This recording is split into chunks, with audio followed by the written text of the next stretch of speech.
Hello and welcome to the Daily Sales Message Podcast, where I've completely forgotten the intro. Let me get back into character. Welcome to episode, 558 of the Daily Sales Message Podcast, where every single day I pretty much ad-lib and shoot from the hip. Can you tell? But I also teach you how to feel more confident and sell more stuff. And I do that through simple, actionable sales tips and tricks and strategies and advice and anecdotes.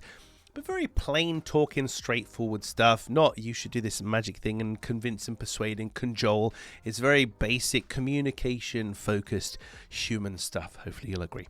In today's episode, we're talking about bias, B-I-A-S, bias, and being very, very clear when you're in a conversation with somebody. I have this all the time. So for me, a clear sales message, stuff that I do, and a clear sales message is your value proposition. It's how you articulate what you do. It comes at the, as I hit my mic, it comes at the very start.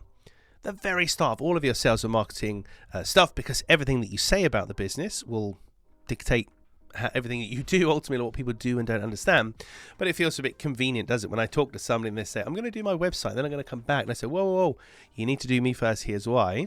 Because of course I'm going to say that. I want their money first. So I generally recognize the bias at this point and say, look, obviously I'm extremely biased in this scenario, but logically speaking, what you say about the business will influence the website and everything else. So it doesn't really make sense to have the website made and then come back, do the messaging, because you'll probably have to rework the website. Would you agree with that? Great stuff. But I literally recognize the bias, say, I am biased, but here's some logic to back it up. If I didn't say that, it might just seem a bit suspicious. Oh yeah, you should definitely do my bit first because it's the most important bit.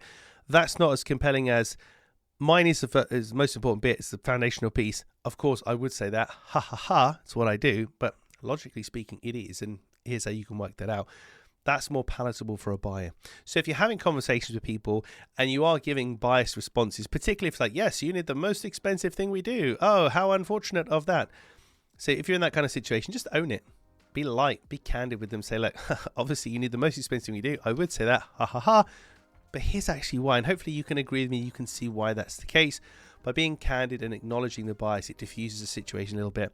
And it also allows your buyer to trust you a bit more because you're actually being open and honest with them. You're not just reading through a script and then you would like to go ahead. Okay, that is wonderful.